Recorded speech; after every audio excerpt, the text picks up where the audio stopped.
Well, unless you don't check your emails or you've been living in a print-on-demand cave, you may have missed the email from Redbubble that said, hey, we're going to be charging you some pretty nasty fees going forward. I had a bit of a laugh. I went on Facebook, and there's a Redbubble page on Facebook, and they've got this funny post here. It says, patiently waiting for summer, and there's like a million billion comments underneath all about the email. And so you can tell people are pretty upset about this. So again, I'm laughing only because Redbubble seems to be completely clueless in terms of change management or PR about this.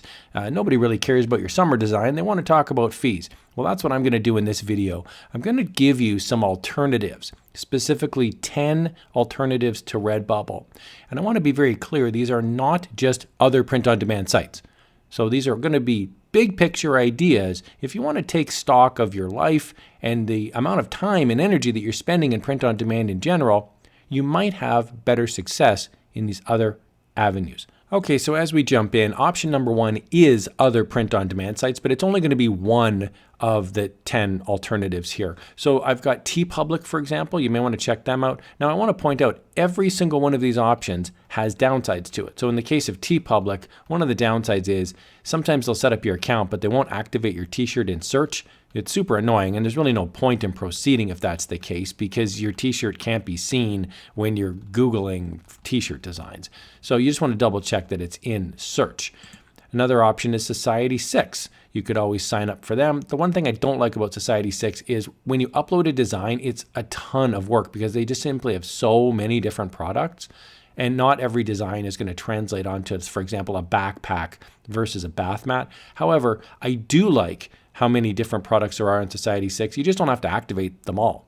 Another option is Zazzle. I happen to be a stationery guy. I like greeting cards and I like posters and prints. So this would be something that would appeal to me. And if you're looking for other t-shirt opportunities, Amazon has a program called Merch on Demand. You start off in a really low wimpy tier, but at least you're selling something for free. It's just your time. So you may want to check out Amazon Merch on Demand. A way you can find if you're even wasting your time or not is go onto Google and type in the product that you're looking for. So here I've got an example, Funny Australia t-shirt, and then I'm going to just see what comes back. I've got Redbubble, Etsy, Threadless, Spreadshirt, Zazzle, and there's obviously more down here as well. You could do Cafe Press and Spring and things like that. So you may want to take some time and see if there's other options out there for print-on-demand sites itself. Option number two is Displate. Displate is a metal poster that you can put up on your wall. And there's different sizes. They're relatively expensive. You can see here the model is holding a medium one over on the right-hand side, 45 centimeters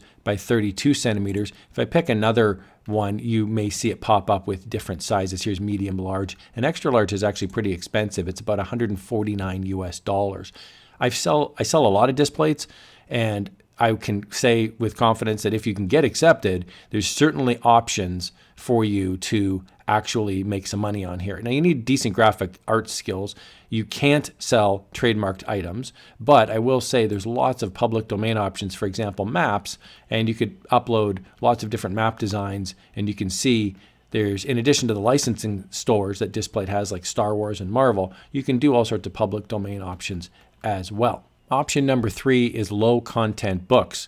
Amazon is probably the largest bookseller in the world, I would think. They've been a huge bookseller for many, many years, and I do sell on Amazon. And there's a thing called low content books, so you don't need to slave away at a typewriter for years on end writing your great American novel. What you can do instead is you could have a low content book, like for example, here is a coloring book, and it's cats being dicks, and it's designed to be funny, right? So it's here's a kitty who's taking a turkey, and here's another cat burning down the house, and here's a cat dropping a bomb in the bathroom. I mean, they're pretty funny, right? So the idea here is that if somebody's an artist, they can create their own coloring book, and you could sell it. It's a pretty good price point, $7.99, and it's right near the top of the search results. You also got swearing cats. There's lots of books with profanity in it. I'm not saying you have to do a coloring book. My point is, it's not a ton of text in the book. Instead, you buy this as a gift for an adult. Here's another one, 100 Tattoos, a tattoo coloring book. You can see there's 1,015 ratings,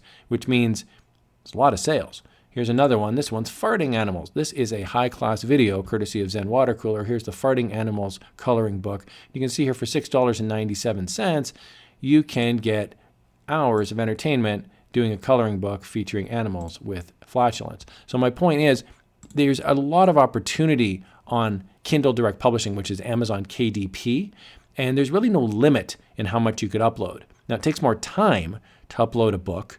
It's not as quick as a t-shirt, but the rewards could be really good. Option number 4 is a high content book. Now look, the process is the same. You're still going to upload your book to Amazon KDP. You're still going to upload your cover to Amazon KDP. But here's an example, shameless plug alert. This is my book that I've done. It's called Print on Demand Secrets. It sells for $15 and I've sold a bunch of copies, which is great. And I'm really happy about it. So the idea with a book is you would actually write a book. It would be like 200 plus pages. And then you've got a channel that you could sell. So you may want to promote your book on Facebook. You might have your own YouTube channel. You might just have a friends and family circle where they consider you an expert. Here's another one, for example. So I typed in lawn care book, and I got back 614 results for lawn care book. Now that might seem like a lot, but if you have a very specific niche, certain types of grass, certain types of climate, that kind of thing, you may be able to carve out a niche for yourself, especially if you've got expertise in it. If you're an accountant, if you're a therapist, if you're somebody that has a degree or real life experience. Look, I'm going to just throw it out there. Maybe you've got real life experience playing a video game and you wanted to write a how-to with the video game. Like, that's an option as well. So you don't need to have some highfalutin degree. I'm just saying there's lots of different options. There's lots of paths to success, but it does take time and energy.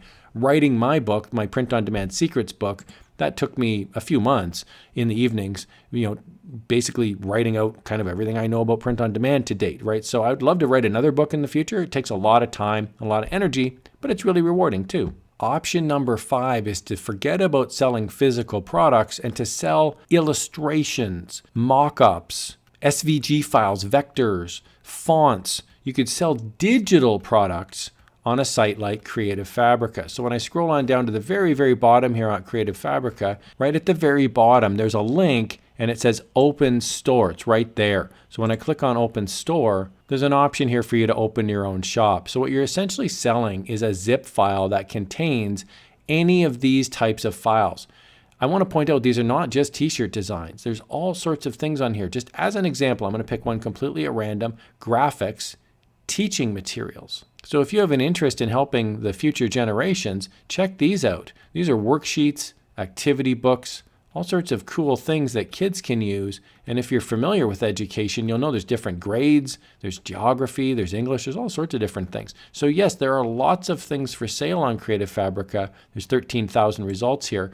But hey, there's 3 million billion funny cat shirts on Redbubble. So there's way less results here. And if you segregate it out by grade, for example, if I go to the 4th grade tab, you'll see there's only 107 results.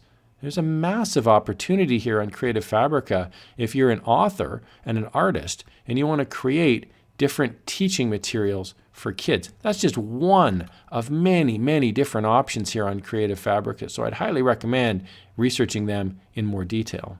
Option number 6 is a laser cutter, and it involves some capital investment. It could be a few $100s, even a few $1,000s. I happen to own an X tool. I own an X Tool D1 Pro, which is this one here. Mine happens to be red, and it's pretty cool. It's an engraving machine. It can cut things. It can burn things into wood and leather and all sorts of different materials. It's pretty cool. And so I use this to make gifts for my friends, my family. I also sell the occasional item. I'm getting better at it, and I'd like to do more videos about an X tool. So it's one of those things where it would take time and energy. That's the big downside, is you need to invest a substantial amount of time, energy, and money. But the rewards can be substantial, because what you can do then is go into a site like Etsy or your own website, and you can sell items that not everybody can make. And so it's a barrier to entry, and that's good, because that means that you can sell things that other people can't.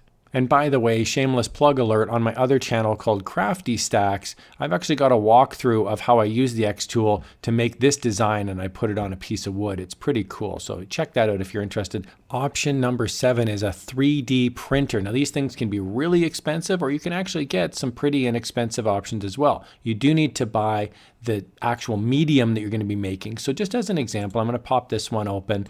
This is a 3D printing machine. So you need to buy the plastic that this thing is building, that giant that you see in the middle of the picture there. So for $310, you can get this 3D printer, but you do need to buy supplies with it as well. Here's another example, $293. To build that deer, you would need to actually buy supplies and then feed it into the machine, and then it would go wink, wink, wink, wink, wink, and it would build this thing, like literally printing it from scratch. It's pretty cool. Now, what can you make with 3D printers? So if you spend some time and some money, you need to learn how to use it, you need to buy the supplies. Well, you can make things like this. I'm just using this as an example on eBay. If you type in action figure 3D printed, you're going to see things like these accessories. These are 3D printed, and you would use them to stack up an action figure. So here's a stand, a base, and then you would stick your action figure on there. Could be a Barbie doll, Star Wars figures, all sorts of things. Here's another example. This is one of my favorite, is Masters of the Universe, and Beastman is hanging out on his own little stand because these figures are notoriously hard to balance as is. So that's pretty cool. Here's another one I can just see. I'm just going to pop that open too. This is one where the logo's actually been printed, and then you can see the foot clamps, and then He-Man's legs there are in good shape. Here's another one. This is a sign that somebody's printed. That's a really nice high quality sign. It looks like it's a 3D, it's got some depth to it, and they've got a nice grid here. This is a pretty good looking listing. And you can see for $12, you can buy a Wolverine sign that you could put up in a kid's room. You could make a diorama. These are really popular on eBay. And because it's a hobby interest, people who like hobbies are looking for things that are not easily purchased in stores. So those are some ideas for 3D printers. And the list is virtually endless because there's all sorts of hobbies and all sorts of things that people buy. Option number 8 is a Cricut machine. And if you've never heard of a Cricut machine, it is like a digital cutting tool, but most of it is used on paper or other paper-like goods. So you can just search on Amazon for a Cricut. It's C-R-I-C-U-T. Here I've got an example of a Cricut Silhouette Cameo number 4, and this is a machine that sits in your house. It's kind of like a sewing machine in the idea that it sits on a table and it's lots of accessories, but you'd use a computer and you would input. It's like a little printer, and you could use vinyl, paper, whatever it is, and you can make really cool things with it. So here's just something on Pinterest, for example, that I found. 53 Cricut ideas to sell that are unique, and there's lots of ideas like this on Pinterest. Here's another one. This is vinyl application. So you'd make the design on vinyl, and then you would attach it to a mug. So this could be a great idea for a gift, or if you wanted to sell this on your own website, family, friends, Etsy, that kind of thing. Cricut Machine does cost money. They are expensive. This one's about $500 for a Cricut Maker 3, but you can make that money back because, again, you're creating things that not everybody can make. So you need to buy the Cricut machine, you need to buy the supplies. But if you enjoy crafting, this is sort of next level crafting, and you can make some really cool things that not everybody can make. Option number 9 is to set up your own website, and typically you would do that with Shopify. So it'd be really 2 things. Number 1, you'd purchase a domain name, and then you would then, secondly, purchase a shopping cart app, which is like Shopify. Another option would be Wix, for example. And Wix is pretty cool too, but I mean, Shopify is usually the biggest one, the easiest one to use. And there's lots of examples. You can just Google examples of Shopify stores, but on the Shopify website here, you can see there's examples too. I want to just show you an example. I just Googled goth t-shirts and I found this website very quickly. So this is a legitimate business. I've never heard of them before. I'm not affiliated with them in any way, but I just thought this is a cool website. So they've got ladies' fashions, they've got men's fashions, and they've got footwear. And it's possible that they buy from a traditional supplier, but it's also possible that they could be producing stuff on demand. So I'm just using this as an example. You could go in and you could purchase, say, t-shirts, or you could purchase hoodies, things like that. Here's a long sleeve t-shirt, for example, and they might, I say might, be using a print-on-demand supplier, or they might just have a warehouse full of these products. I don't know. But you can see here there's a Shopify Secure down at the bottom. Most likely this is a Shopify store. So there's lots of examples online. The big downside to using Shopify is it does cost money. It can be like $40 a month, so it is a significant investment. However, if you get good at creating your own store, you can basically list unlimited products.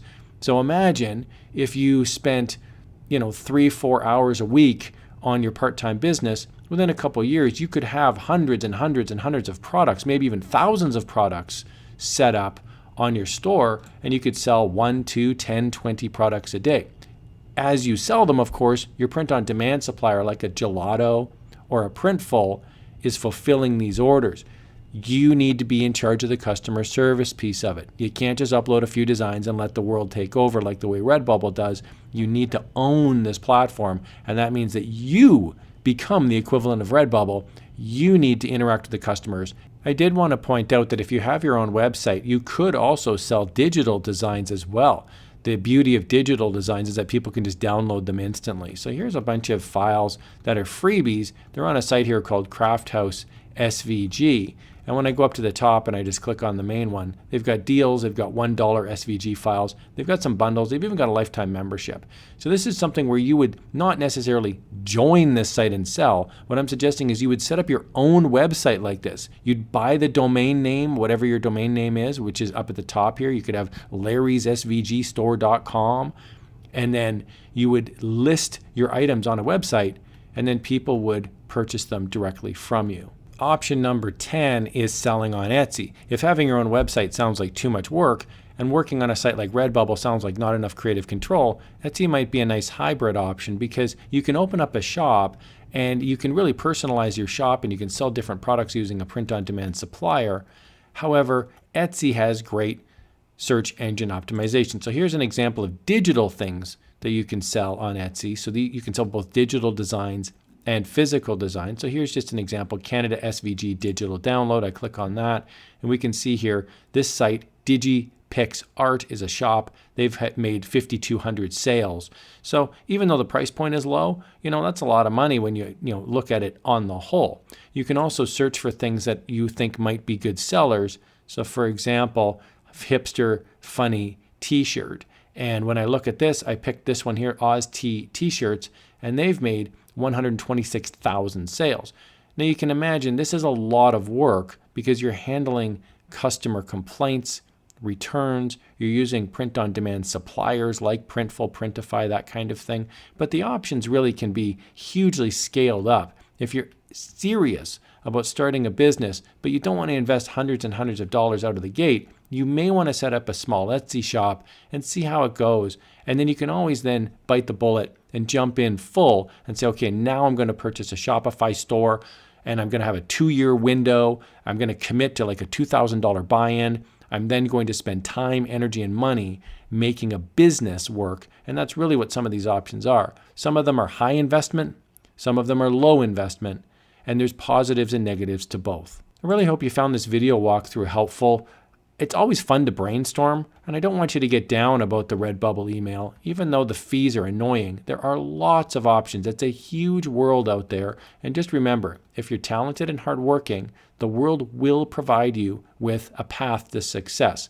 You just need to have the strength and the confidence to go out there and tell yourself you're worth it. Here's another video on how you can supercharge your print-on-demand journey.